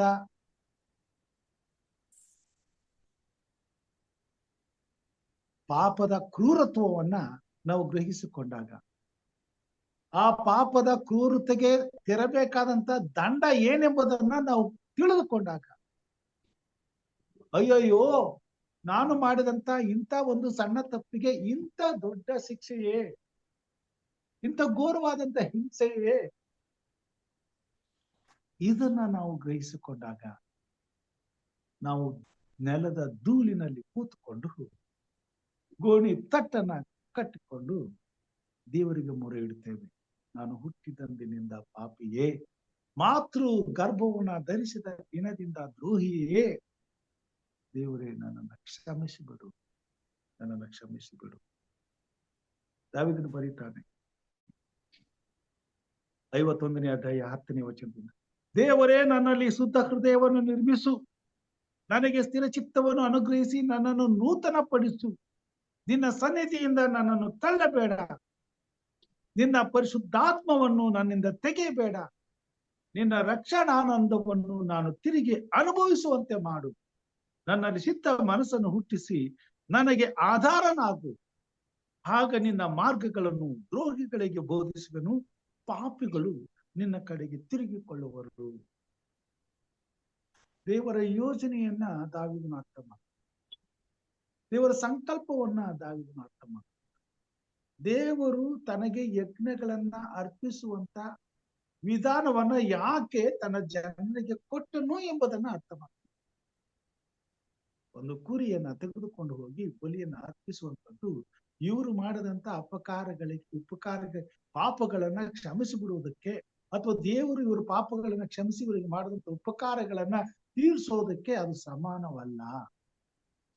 ಅದಕ್ಕಾಗಿ ಅದನ್ನು ಕೊಡ್ಲಿಲ್ಲ. ಬದಲಾಗಿ ದೇವರ ರಕ್ಷಣೆಯ ಯೋಜನೆಯನ್ನು ಅವರು ಅರ್ಥ ಮಾಡ್ಕೊಳ್ಬೇಕು. ದೇವರ ರಕ್ಷಣೆಯ ಯೋಜನೆ ಏನು? ಲೋಕದ ಪಾಪದ ಶಾಪವನ್ನ ತೆಗೆದುಹಾಕಲು ತನ್ನ ಒಬ್ಬನೇ ಮಗನಾದಂತ ಕ್ರಿಸ್ತನನ್ನ ಈ ಲೋಕಕ್ಕೆ ಸಿಲುಬೆಯ ಮೇಲೆ ಮರಣಕ್ಕೆ ಒಪ್ಪಿಸಿ ಅವನನ್ನ ಜಜ್ಜುವುದು ಆತನಿಗೆ ಇಷ್ಟವಾಗಿ. ಈ ಯೇಸು ಕ್ರಿಸ್ತನ ಸಿಲುಬೆಯ ಮೇಲನ ಮರಣವನ್ನ ಸಕಲ ಪಾಪಗಳ ನಿವಾರಣೆಗಾಗಿ ಬಲಿಯಾಗಿ ಅರ್ಪಿಸುವಂತ ದೇವರ ಸಂಕಲ್ಪವನ್ನ, ದೇವರ ಉದ್ದೇಶವನ್ನ ಇಸ್ರೇಲ್ ಜನಾಂಗ ಗ್ರಹಿಸಿಕೊಳ್ಬೇಕಾಗಿತ್ತು, ಅರ್ಥ ಮಾಡ್ಕೊಳ್ಬೇಕಾಗಿತ್ತು. ತಮ್ಮ ಪಾಪಗಳಿಗಾಗಿ ಬಲಿಯಾಗಬೇಕಾದಂತ ಯೇಸು ಕ್ರಿಸ್ತನನ್ನ ದೃಷ್ಟಿಸಿ ಪಶ್ಚಾತ್ತಾಪ ಪಟ್ಟು ತಾವು ಮಾಡುವಂತ ಒಂದು ಸಣ್ಣ ಪಾಪಕ್ಕೆ ದೇವರು ಕೊಡುವಂತ ಕ್ರಯ ಎಷ್ಟು ಎಂಥದ್ದು ಎಂಬುದನ್ನ ಇವರು ಅರ್ಥ ಮಾಡಿಕೊಂಡು ಮನಸ್ಸಿನಲ್ಲಿ ನೊಂದುಕೊಳ್ಬೇಕಾಗಿ, ಅದು ಕುಗ್ಗಿದ ಮನಸ್ಸು. ಇದನ್ನ ದೇವರು ಇಸ್ರೇಲ್ರಲ್ಲಿ, ತನ್ನ ಆರಿಸಿಕೊಂಡಂತ ಜನರಲ್ಲಿ, ಇವತ್ತು ನಾವೇನು ದೇವರ ಮಕ್ಕಳು, ಕ್ರೈಸ್ತರು, ಹಾಗೆ ಹೀಗೆ ಇದು ಅದು ಎಂಬುದಾಗಿ ಅಂದ್ಕೊಳ್ತೀವೋ, ನಮ್ಮಿಂದ ದೇವರು ಆರಿಸಲ್ಪಟ್ಟಂತ ಜನಾಂಗ, ಕೊನೆಯ ಜನಾಂಗ, ರೆಮನೆಂಟ್ ಅಂತೇಳಿ ನಾವು ಕರಿಕೊಳ್ತೀವಲ್ಲೋ, ನಮ್ಮಿಂದ ಏನನ್ನ ಅಪೇಕ್ಷಿಸ್ತಿದ್ದಾನೆ ಎಂಬುದನ್ನ ಅರ್ಥ ಮಾಡ್ಕೊಳ್ಬೇಕಾಗಿ ಅವ್ರು ಅರ್ಥ ಮಾಡ್ಕೊಳ್ಳಿಲ್ಲ. ದಾವೀದನಿಗೆ ಅರ್ಥ ಆಯ್ತು. ದಾವೀದನಿಗೆ ಬರೀತಾರೆ, ಕುಗ್ಗಿದ ಮನಸ್ಸೇ ನಿನಗೆ ಇಷ್ಟ. ನೀನು ಸಂತೋಷ ಪಡುವುದಾದ್ರೆ ನನ್ನಲ್ಲಿರ್ತಕ್ಕಂಥ ಎಲ್ಲ ಕುರಿಗಳನ್ನ ತಂದು ನಿನಗೆ ಹೋಮ ಆದ್ರೆ ಅದು ನಿನಗೆ ಇಷ್ಟ. ಯಾಕಂದ್ರೆ ಸ್ವಾಮಿ ಅದನ್ನ ನಿಮ್ಮ ಮನೆಗಳಿಂದ ತರುವಂತ ಹೋತಗಳು, ಕುರಿಗಳು, ಹಸುಗಳು ನನಗೆ ಇಷ್ಟವಿಲ್ಲ. ನನಗೆ ಬೇಕಾಗಿರೋದು ಕುಗ್ಗಿದ ಮನಸ್ಸಿನಿಂದ ಸಲ್ಲಿಸುವಂತ ಸ್ತುತಿ ಯಜ್ಞ.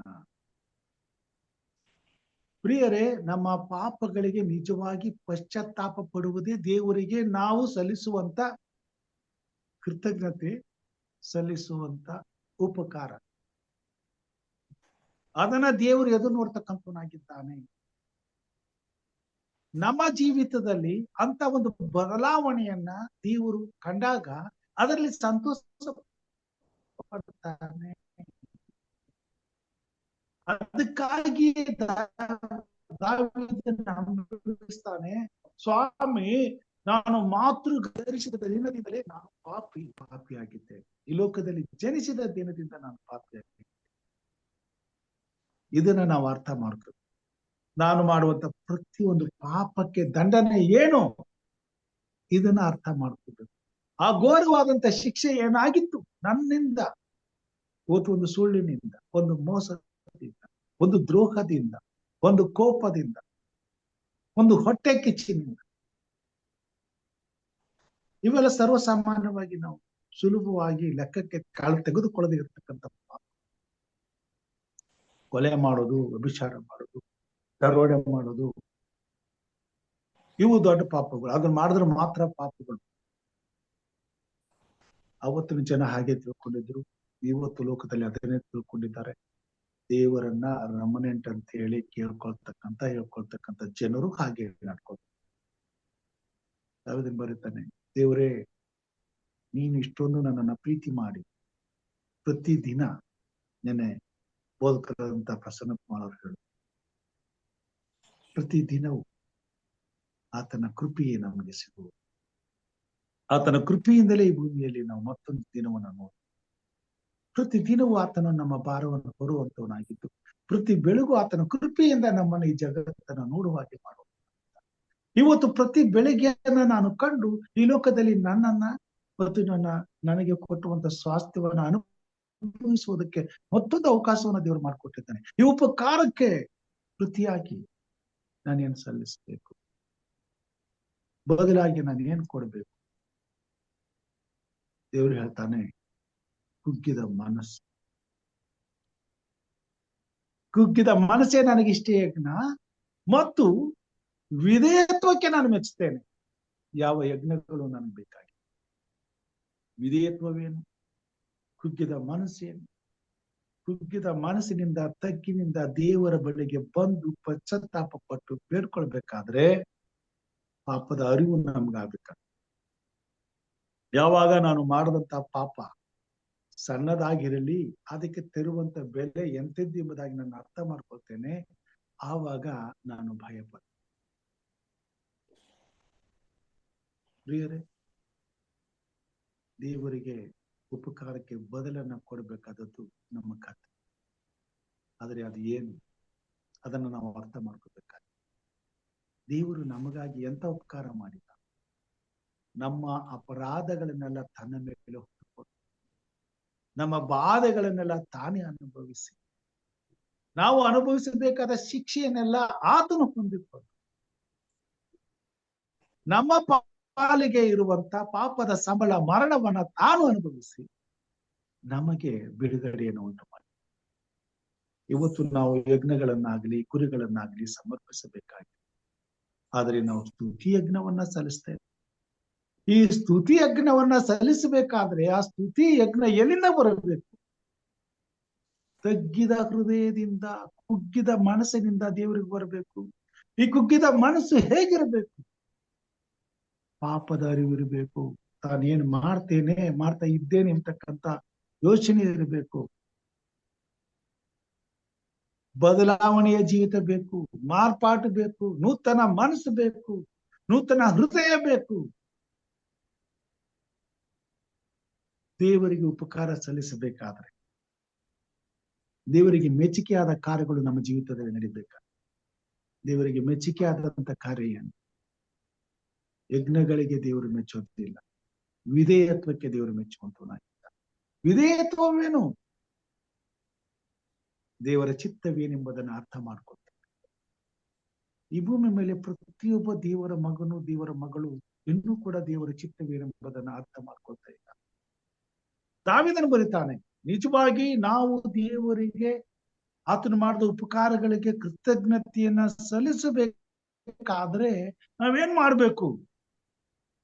ದೇವರ ವಾಕ್ಯದಲ್ಲಿ ಹೇಳ್ತೇವೆ 51ನೇ ಕೀರ್ತನೆಯಲ್ಲಿ, ನಿನ್ನ ರಕ್ಷಣಾ ಆನಂದವನ್ನು ನಾನು ತಿರುಗಿ ಅನುಭವಿಸುವಂತೆ ಮಾಡು, ನನ್ನಲ್ಲಿ ಸಿದ್ಧ ಮನಸ್ಸನ್ನು ಹುಟ್ಟಿಸಿ ನನಗೆ ಆಧಾರನಾಗು, ಆಗ ನಿನ್ನ ಮಾರ್ಗವನ್ನು ದ್ರೋಹಿಗಳಿಗೆ ಬೋಧಿಸುವೆನು, ಪಾಪಿಗಳು ನಿನ್ನ ಕಡೆಗೆ ತಿರುಗಿಕೊಳ್ಳುವರು.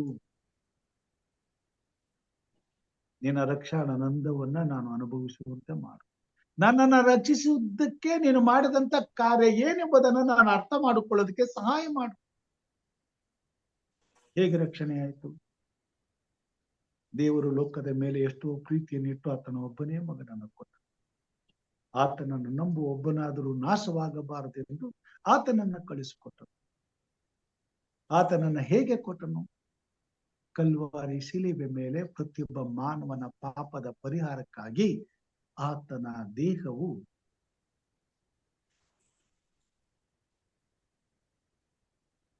ಮೊಳೆಯಿಂದ ಜಜ್ಜಲ್ಪಡಬೇಕಾಗಿ, ಮಧ್ಯಾಹ್ನದ ಬಿಸಿಲಿನಲ್ಲಿ ತೂಗಾಡಬೇಕಾಗಿ, ನನ್ನ ದೇವರೇ ನನ್ನ ದೇವರೇ ಯಾಕೆ ನನ್ನನ್ನ ಕೈ ಬಿಟ್ಟಿದ್ದೀ ಎಂಬುದಾಗಿ ಕೂಗಿಕೊಳ್ಳಬೇಕಾಗಿತ್ತು. ನಮ್ಮೆಲ್ಲರ ಪಾಪದ ಭಾರವನ್ನು ಹೊತ್ತುಕೊಂಡು ನರಳಾಡಿ ಪ್ರಾಣವನ್ನು ಒಪ್ಪಿಸಬೇಕಾಗಿತ್ತು. ಉಪಕಾರಕ್ಕೆ ಬದಲಾಗಿ ಏನ್ ಕೊಡೋಕ್ ಸಾಧ್ಯ? ಇದನ್ನ ಅರ್ಥ ಮಾಡ್ಕೋಬೇಕು ಅಷ್ಟೇ. ಅದೇ ದೇವ್ರಿಗೆ ನಾವು ಕೊಡ್ತಕ್ಕಂಥ ದೊಡ್ಡ ಉಪಕಾರ. ಈ ಭಾರ, ಈ ನೋವು, ಇದು ನಮ್ಗೆ ಅರ್ಥ ಆದಾಗ ಮಾತ್ರ ಪ್ರಿಯರೇ ದೇವ್ರ ವಾಕ್ಯದಲ್ಲಿ ಹೇಳ್ತದೆ, ಪರಲೋಕ ರಾಜ್ಯಕ್ಕೆ ಹೋಗ್ಬೇಕಾದವರು ಅವರ ಬಾಯಲ್ಲಿ ಸುಳ್ಳು ಸಿಕ್ಕಲಿಲ್ಲ, ಅವ್ರ ಅನ್ಯಾಯಗಾರ ಆಗಿರ್ಲಿಲ್ಲ, ಮೋಸ ಮಾಡೋರಾಗಿರ್ಲಿಲ್ಲ, ದ್ರೋಹ ಇರ್ಲಿಲ್ಲ. ಪ್ರಿಯರೇ, ನಮ್ಮ ಜೀವಿತ ಅಂತದಾಗಿರ್ತದೆ. ದೇವರಿಗೆ ಉಪಕಾರ ಸ್ತುತಿಯನ್ನ ಸಲ್ಲಿಸಬೇಕಾದ್ರೆ ನಮ್ಮ ಜೀವಿತ ಅಂತದಾಗಿರ್ಬೇಕಾಗಿದೆ. ಅಂತ ವಿಧೇಯತ್ವವನ್ನ ದೇವರು ಎದುರು ನೋಡ್ತಕ್ಕಂಥ. ಅಂತ ವಿಧೇಯತ್ವ ನಮಗೆ ಬೇಕಾದ್ರೆ ದೇವರ ರಕ್ಷಣೆಯ ಯೋಜನೆಯನ್ನ, ಮಾರ್ಗವನ್ನ ನಾವು ಅರ್ಥವರಾಗಿರ್ಬೇಕಾಗಿದೆ. ಏನು?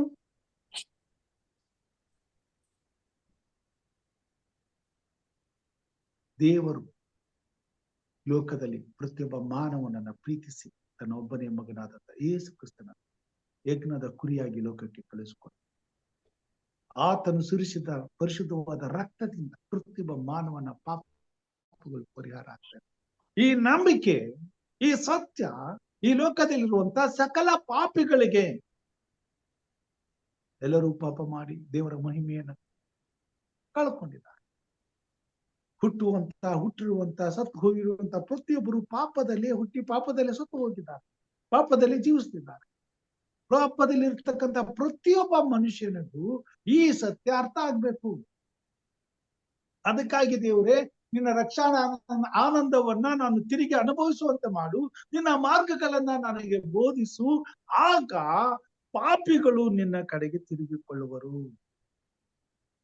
ಇದು ದೇವರಿಗೆ ಬೇಕಾಗಿರ್ತಕ್ಕಂಥ ಇಷ್ಟ ಯಜ್ಞ. ಪಾಪಿಗಳು ದೇವರ ಕಡೆಗೆ ತಿರುಗಿಕೊಳ್ಳಬೇಕಾಗಿದೆ. ಇವತ್ತು ದೇವರು ನಮಗೇನಾದ್ರೂ ಉಪಕಾರ ಮಾಡಿದ್ದಾನೆ, ಈ ಜೀವ ಇವತ್ತು ಜೀವ ಸಹಿತ ಉಳಿದು ದೇವರನ್ನ ಕೊಂಡಾಡುವಂತ ಅವಕಾಶವನ್ನು ಪಡೆದಿದೆ. ಇಷ್ಟೆಲ್ಲಾ ಆಶೀರ್ವಾದ, ಇಷ್ಟೆಲ್ಲಾ ಐಶ್ವರ್ಯ, ಇಷ್ಟೆಲ್ಲಾ ಸುಖ, ಇಷ್ಟೆಲ್ಲಾ ಸಂತೋಷ ದೇವರು ನನಗೆ ಕೊಟ್ಟಿದ್ದಾನೆ ಎಂಬುದಾಗಿ ನನಗೆ ಅನ್ನಿಸಿದ್ರೆ ಅದಕ್ಕೆ ನನ್ನ ಕೃತಜ್ಞತೆಯನ್ನು ದೇವರಿಗೆ ಸಲ್ಲಿಸಬೇಕಾದ್ರೆ ನಾನು ಮಾಡ್ಬೇಕಾಗಿರ್ತಕ್ಕಂಥ ಕೆಲಸ ಏನು? ನಾನು ಹೇಗೆ ಈ ಉಪಕಾರಗಳಿಗೆ ಬದಲಾಗಿ ಆತನನ್ನ ಸ್ಮರಿಸಲಿ, ಆತನ ಉಪಕಾರಕ್ಕೆ ಉಪಕಾರವನ್ನ ಮಾಡಲಿ? ಸ್ವಾಮಿ ಹೇಳ್ತಾನೆ, ದಾವೀದನು ತಿಳ್ಕೊಂಡಿದ್ದಾನೆ, ನಿನ್ನ ಮಾರ್ಗಗಳನ್ನು ನನಗೆ ಬೋಧಿಸು, ನಿನ್ನ ರಕ್ಷಣಾನಂದವನ್ನು ನಾನು ಅನುಭವಿಸುವಂತೆ ಮಾಡು. ನನಗಾಗಿ ಕಲ್ವಾರಿ ಶಿಲುಬೆ ಮೇಲೆ ತನ್ನ ಪ್ರಾಣವನ್ನ ಕೊಟ್ಟಂತ ಯೇಸು ಕ್ರಿಸ್ತನನ್ನ ನಾನು ಅಂಗೀಕರಿಸಿಕೊಂಡು ಆತನ ಪರಿಶುದ್ಧವಾದ ರಕ್ತದಿಂದ ನನ್ನ ಪಾಪಗಳನ್ನ ತೊಳೆದುಕೊಂಡ ಹಾಗೆ ಇವತ್ತು ಲೋಕದಲ್ಲಿ ನೀನು ಸೃಷ್ಟಿಸಿರುವಂತ ಸಕಲ ಕುಲ, ಭಾಷೆ, ಪ್ರಜೆ, ಜನಾಂಗಗಳವರು ಪಾಪಿಗಳಾಗಿದ್ದಾರೆ. ಅವರನ್ನ ನಿನ್ನ ಕಡೆಗೆ ತಿರುಗಿಸುವಂತೆ ಕೃಪೆ ತೋರು. ನನ್ನನ್ನು ಉಪಯೋಗಿಸು. ದಾವೀದನು ಅದಕ್ಕಾಗಿ ಬರೀತಾರೆ 116ನೇ ಕೀರ್ತನೆ, ಯೆಹೋವನ ಉಪಕಾರಗಳಿಗೆ ಬದಲೇನು ಮಾಡಲಿ. 116ನೇ ಕೀರ್ತನೆ 12ನೇ ವಚನದಲ್ಲಿ, ಯೆಹೋವನ ಮಹೋಪಕಾರಗಳಿಗೆ ಬದಲೇನು ಮಾಡಲಿ? ರಕ್ಷಣಾ ಪಾತ್ರೆಯನ್ನು ತೆಗೆದುಕೊಂಡು ಯೆಹೋವನ ನಾಮವನ್ನು ಪ್ರಖ್ಯಾತಿಪಡಿಸುವೆನು. ಯೆಹೋವನಿಗೆ ಹೊತ್ತ ಹರಕೆಗಳನ್ನು ಆತನ ಎಲ್ಲಾ ಜನರ ಮುಂದೆಯೇ ಸಲ್ಲಿಸುವೆನು. ಹೊತ್ತ ಹರಕೆಗಳನ್ನ ಸಲ್ಲಿಸುವನು ಅಂತ ಹೇಳಿ ಮತ್ತೊಂದು 1000 ಕುರಿಗಳನ್ನ ಕೊಯ್ಯೋದಕ್ಕೆ ಆತನು ಹೋಗಲಿಲ್ಲ. ಅದೆಲ್ಲ ಆತನ ಉದ್ದೇಶ. ಎಲ್ಲರ ಜನರ ಮುಂದೆಯೇ ಆತನಿಗೆ ಹೊತ್ತ ಹರಕೆಯನ್ನು ಸಲ್ಲಿಸುವೆನು. ಸಲ್ಲಿಸ್ತಾನೆ. ಆತನ ಮಹೋಪಕಾರಗಳಿಗೆ ಬದಲಾವಣೆ ಮಾಡಲಿ. ರಕ್ಷಣಾ ಪಾತ್ರೆಯನ್ನು ತೆಗೆದುಕೊಂಡು ಯೆಹೋವನ ನಾಮವನ್ನು ಪ್ರಖ್ಯಾತಿಪಡಿಸಿದನು. ನನ್ನ ಕೈಯಲ್ಲಿ ರಕ್ಷಣಾ ಪಾತ್ರೆ ಇದೆ, ಅದನ್ನ ತೆಗೆದುಕೊಂಡು ಯೆಹೋವನ ನಾಮವನ್ನು ಪ್ರಖ್ಯಾತಿಪಡಿಸ್ತೇನೆ. ಹೇಗೆ? ಎಲ್ಲ ಜನರ ಮುಂದೆ ಆತನ ನಾಮವನ್ನ ಪ್ರಚುರಪಡಿಸ್ತೇನೆ. ಹೇಗೆ? ಹೋಗಿರಿ, ಲೋಕದ ಕಟ್ಟಕಡೆಗೆ ಸುವಾರ್ತೆಯನ್ನು ಸಾರಿ. ನಂಬುವವನು ರಕ್ಷಣೆ ಹೊಂದುವನು, ನಂಬದೆ ಹೋಗುವವನು ನಿತ್ಯ ದಂಡನೆಗೆ ಗುರಿಯ. ಪ್ರಚುರಪಡಿಸ. ಪಾಪಿಗಳಿಗೆ ಪಾಪದ ನಿಜವಾದಂತ ಪರಿಹಾರ ಏನೆಂಬುದನ್ನು ತಿಳಿಸಿ, ರಕ್ಷಣೆಯ ಅನುಭವ ಏನೆಂಬುದನ್ನ ತಿಳಿಸಿ, ಉಪಕಾರ ಮಾಡತಕ್ಕಂಥ ದೇವರು ಯಾರು ಎಂಬುದನ್ನ ತಿಳಿಸಿರಿ. ಇವತ್ತು ನೀವು ಸುಖವಾಗಿರೋದಕ್ಕೆ ಕಾರಣ ಯಾರು, ಏನು ಎಂಬುದನ್ನ ತಿಳಿಸಿ. ನಿಮ್ಮ ಪಾಪಗಳು ಪರಿಹಾರ ಆಗ್ಬೇಕಾದ್ರೆ ಏನ್ ಮಾಡ್ಬೇಕೆಂಬುದನ್ನ ತಿಳಿಸಿ. ನಿಮಗಾಗಿ ತನ್ನ ಪ್ರಾಣವನ್ನು ಕೊಟ್ಟಂತ ರಕ್ಷಕನನ್ನ ಪ್ರಚುರಪಡಿಸಿರಿ. ಯೆಹೋವನ ನಾಮವನ್ನು ಪ್ರಚುರಪಡಿಸಿ, ಪ್ರಖ್ಯಾತಿಪಡಿಸಿ. ಒಂದು ವೇಳೆ ಇವತ್ತು ನಾನು ಮತ್ತು ನೀವು ದೇವರು ನನಗೆ ಕ್ಷಮಿಸಿದ್ದಕ್ಕಾಗಿ, ನನ್ನನ್ನು ಕಾಪಾಡೋದಕ್ಕಾಗಿ, ನನ್ನನ್ನು ಉದ್ಧರಿಸೋದಕ್ಕಾಗಿ, ದೇವರು ಇಷ್ಟೆಲ್ಲ ನನಗೆ ಒದಗಿಸಿಕೊಟ್ಟದಕ್ಕಾಗಿ ಆತನಿಗೆ ಕೃತಜ್ಞತೆಯನ್ನ ಸಲ್ಲಿಸ್ತೇನೆ, ಆತನು ಮಾಡಿದ ಉಪಕಾರಗಳಿಗೆ ಬದಲಾಗಿ ಏನಾದ್ರು ಮಾಡ್ತೀನಿ ಎಂಬುದಾಗಿ ನಾವು ಅಂದುಕೊಂಡ್ರೆ ಅದನ್ನ ಮಾಡ್ಲಿಕ್ಕಿರುವಂತ ಒಂದೇ ಒಂದು ಅವಕಾಶ, ದೇವರು ಮೆಚ್ಚುವಂತ ಒಂದೇ ಒಂದು ಮಾರ್ಗ ಅದೇನಂತಂದ್ರೆ ಕುಗ್ಗಿದ ಮನಸ್ಸಿನಿಂದ, ಪಶ್ಚಾತ್ತಾಪ ಪಟ್ಟ ಮನಸ್ಸಿನಿಂದ, ಪಾಪದಿಂದ ಬಿಡುಗಡೆ ಹೊಂದಿದಂತ ಜೀವಿತದಿಂದ, ದೇವರ ರಕ್ಷಾ ಆನಂದವನ್ನ ಅನುಭವಿಸುವಂತ ಜೀವಿತದಿಂದ ಈ ಲೋಕದಲ್ಲಿ ಇರ್ತಕ್ಕಂಥ ಪಾಪಗಳಿಗೆ ದೇವರ ಮಾರ್ಗವನ್ನ ತಿಳಿಸುವಂಥದ್ದು. ಲೋಕದ ಪಾಪಿಗಳನ್ನ ಪಾಪದ ಬಂಧನದಿಂದ ಬಿಡುಗಡೆ ಮಾಡಿ ದೇವರ ರಾಜ್ಯಕ್ಕೆ ಸಿದ್ಧಪಡಿಸುವಂಥದ್ದು. ನಿನ್ನ ರಕ್ಷಣಾ ಪಾತ್ರೆಯನ್ನು ತೆಗೆದುಕೊಂಡು ಯೆಹೋವನ ನಾಮವನ್ನು ಪ್ರಖ್ಯಾತಿಪಡಿಸು. ಯೆಹೋವನ ಉಪಕಾರಗಳಿಗೆ ಬದಲೇನು ಮಾಡಲಿ.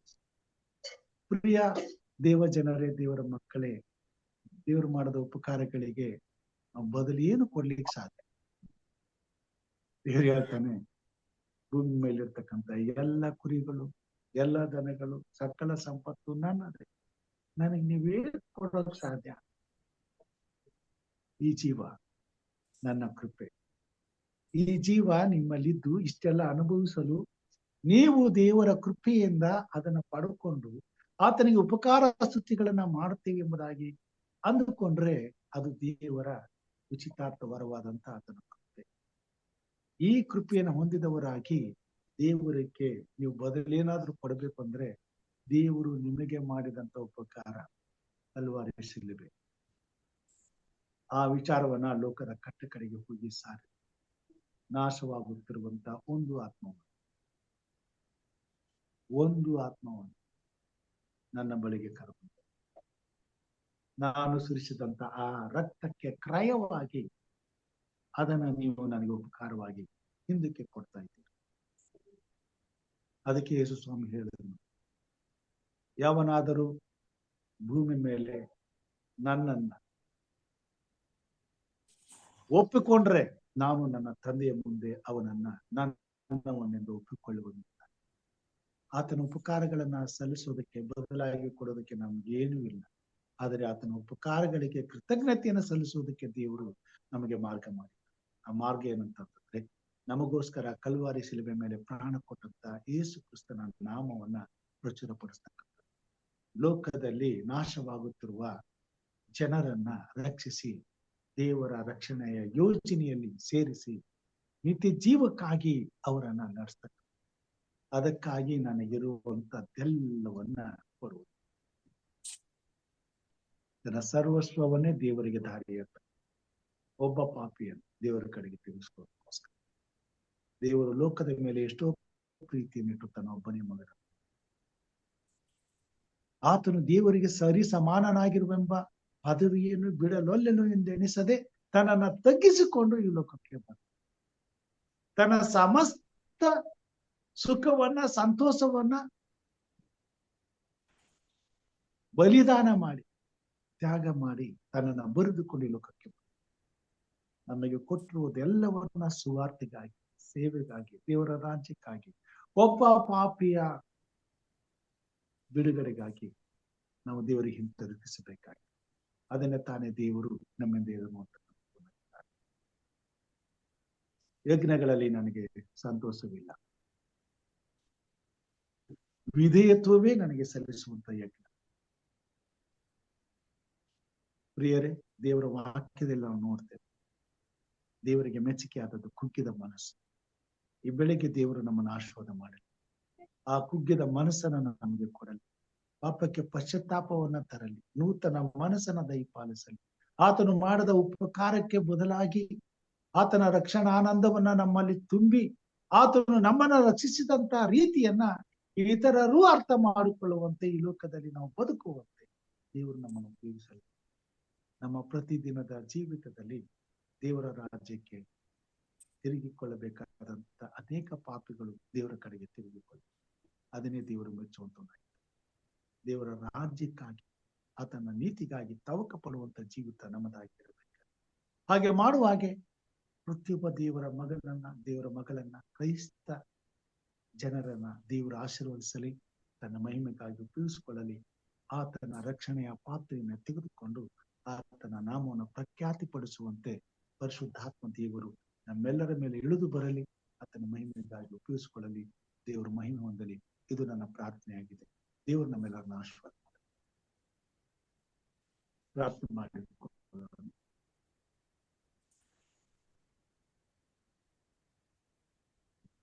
ನಮಸ್ತೆ ಸಹೋದರಿ ಆನಿ, ಇದ್ದೀರಾ? ಇದ್ದೀನಿ ಅಂಕಲ್, ನಮಸ್ಕಾರ. ಪ್ರಾರ್ಥನೆ ಮಾಡ್ತೀರಾ? ಹಾಯ್ ಅಂಕಲ್, ಮಾಡ್ತೀನಿ ಅಂಕಲ್. ಪ್ರಾರ್ಥನೆ ವಿಜ್ಞಾಪನೆಗಳೇನಾದ್ರು ಇದ್ರೆ ದಯಮಾಡಿ ತಿಳಿಸಬೇಕೆಂದ ಕೇಳ್ಕೊಳ್ತೇನೆ. Pastor, good morning. Good morning. Yeah, Pastor, pray for Vinayak and Vikram for their health. Okay, Vikram. Okay. So, ದಿನಾಲೂ ನಾವು ಅನೇಕರಿಗಾಗಿ ಪ್ರಾರ್ಥನೆ ಮಾಡ್ತೀವಿ. ಕಷ್ಟದಲ್ಲಿ, ಕಾಯಿಲೆಗಳಲ್ಲಿ ನೊಂದವರು ಇದ್ದಾರೆ, ಅವ್ರಿಗೋಸ್ಕರ ನಾವು ಪ್ರಾರ್ಥನೆ ಮಾಡೋಣ. ವಿನಾಯಕ್, ವಿಕ್ರಮ್ಗೋಸ್ಕರ ಪ್ರಾರ್ಥನೆ ಮಾಡೋಣ. Pastor Jessica Joy, she is not keeping well. She got fever, cold, cough. Please pray for Jessica. ಅವರ ಮಕ್ಕಳು. ನಮಸ್ಕಾರ. ನಮಸ್ಕಾರ, ಹೇಳಿ. ಮನೆಗೆ ನಮ್ಮ ಮನೆಗೆ ಪ್ರಾರ್ಥಿಸಿದ್ದೇವೆ. KP ರವಿ ಅವರ ಕುಟುಂಬಕ್ಕಾಗಿ ಪ್ರಾರ್ಥನೆ ಮಾಡೋಣ. ಫಾಸ್ಟ್ರೆ, ನನ್ನ ನಮಗನ ಡೆನ್ಸಿಲ್ನ ಇದಕ್ಕೋಸ್ಕರ ಪ್ರಯಾಣಕ್ಕೋಸ್ಕರ ಪ್ರಾರ್ಥನೆ ಮಾಡಿದ್ರಿ. ಅವನು ಸುರಕ್ಷಿತವಾಗಿ ಹೋಗಿ ತಲುಪಿ ಸುರಕ್ಷಿತವಾಗಿ ಮನೆಗೆ ತಲುಪಿದ್ದಾನೆ. ಪ್ರಾರ್ಥನೆ ಮಾಡಿದ ಎಲ್ಲರಿಗೂ ಸಹ ದೇವರ ಕೃತಜ್ಞತೆ ಸಲ್ಲಿಸಿ ದೇವರ ಆಶೀರ್ವಾದ.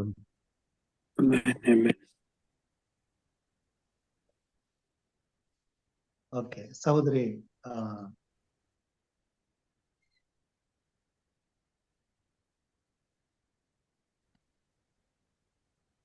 ಆನಿ ಅವರು ಪ್ರಾರ್ಥನೆ ಮಾಡಿ. Let's pray. Psalms 121 says, I will lift up my eyes to the hills. From where comes my help? My help comes from the Lord, who made heaven and earth.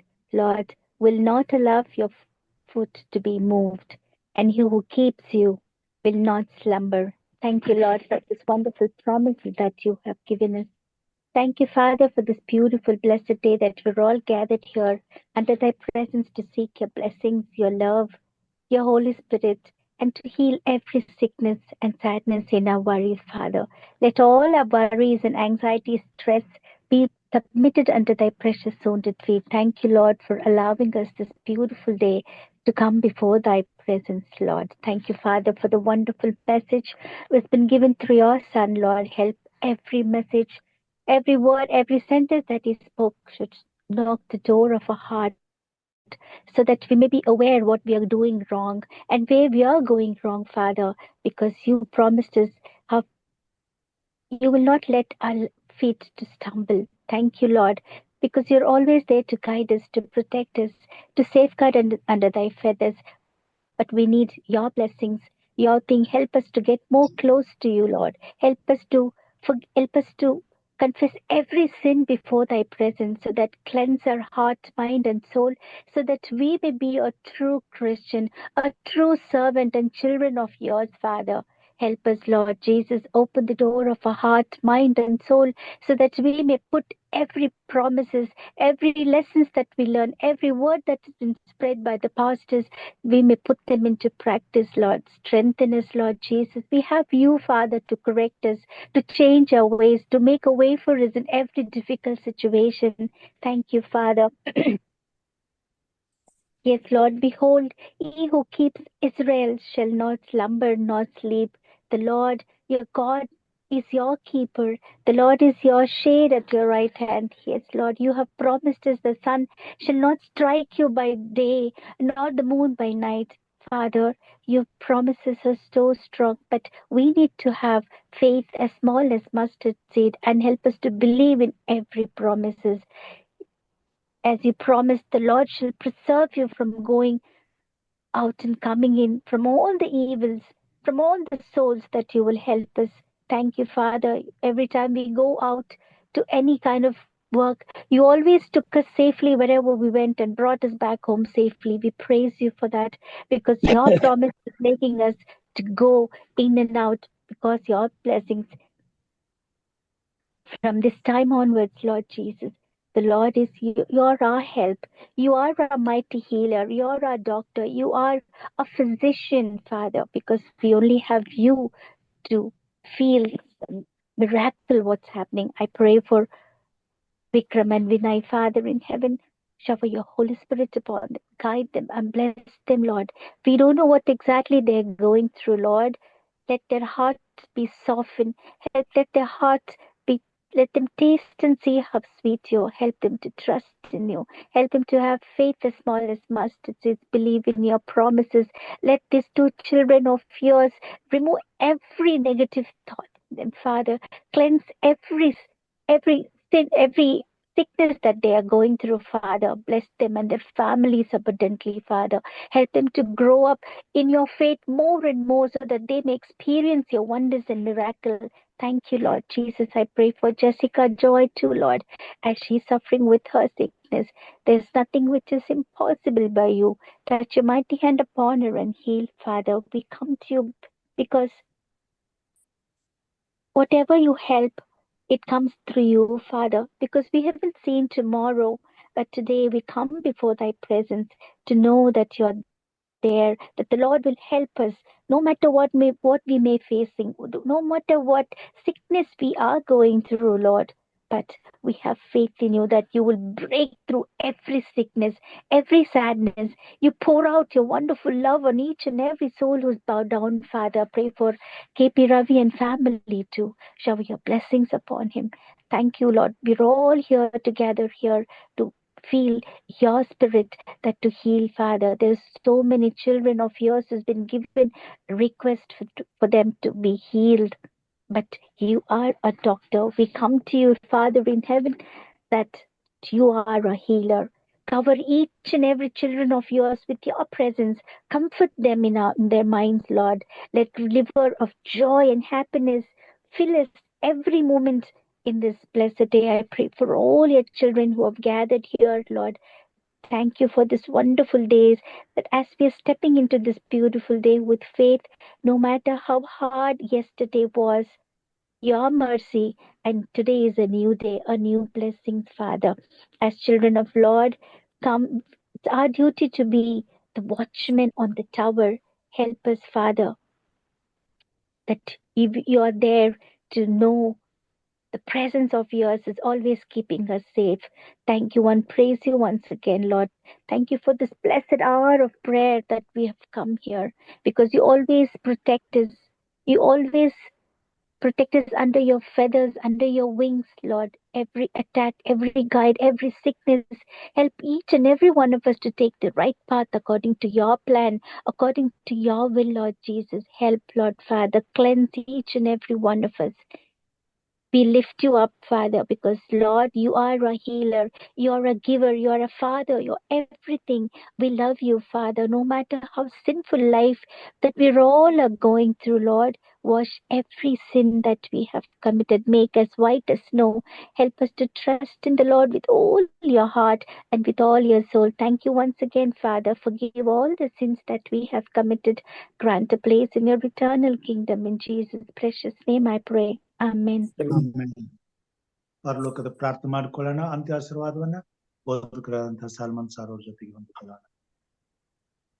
ಪರಲೋಕದಲ್ಲಿರುವ ನಮ್ಮ ತಂದೆಯೇ, ನಿನ್ನ ನಾಮವು ಪರಿಶುದ್ಧವೆಂದು ಎಣಿಸಲ್ಪಡಲಿ. ನಿನ್ನ ರಾಜ್ಯವು ಬರಲಿ.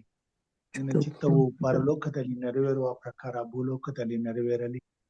ನಮ್ಮ ಅನುದಿನದ ಆಹಾರವನ್ನು ಹೊತ್ತು ನಮ್ಮ ದಯಪಾಲಿಸಿಕೊಡು. ನಮಗೆ ತಪ್ಪು ಮಾಡಿದವರನ್ನ ನಾವು ಕ್ಷಮಿಸಿದಂತೆ ನಮ್ಮ ತಪ್ಪುಗಳನ್ನು ಕ್ಷಮಿಸು. ನಮ್ಮನ್ನು ಶೋಧನೆಯೊಳಗೆ ಕೇಡಿನಿಂದ ತಪ್ಪಿಸು. ಯಾಕೆಂದರೆ ರಾಜ್ಯವು ಬಲವು ಮಹಿಮೆಯು ಸದಾಕಾಲ ನಿನ್ನದೇ ಸ್ವಾಮಿ. ಆಮೆನ್. ಕರ್ತನ ಆಶೀರ್ವಾದವನ್ನ ಪಡೆದುಕೊಳ್ಳೋಣ.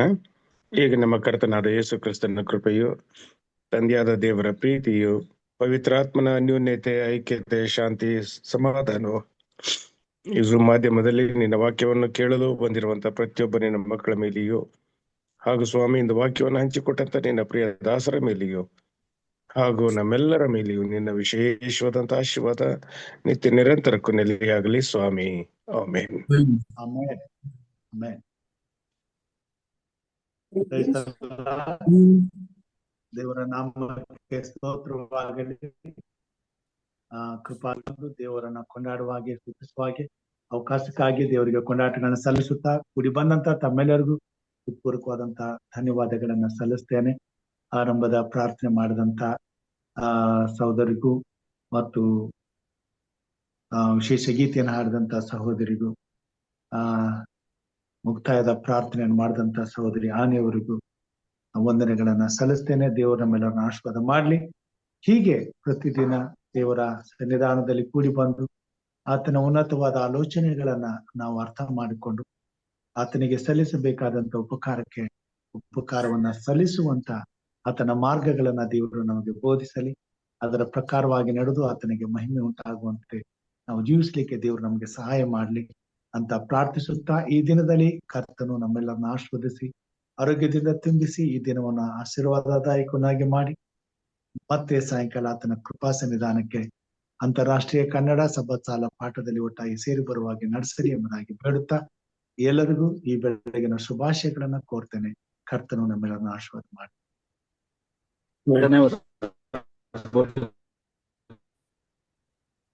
ಎಲ್ರಿಗೂ ಧನ್ಯವಾದ ಮತ್ತು ಶುಭೋದಯ.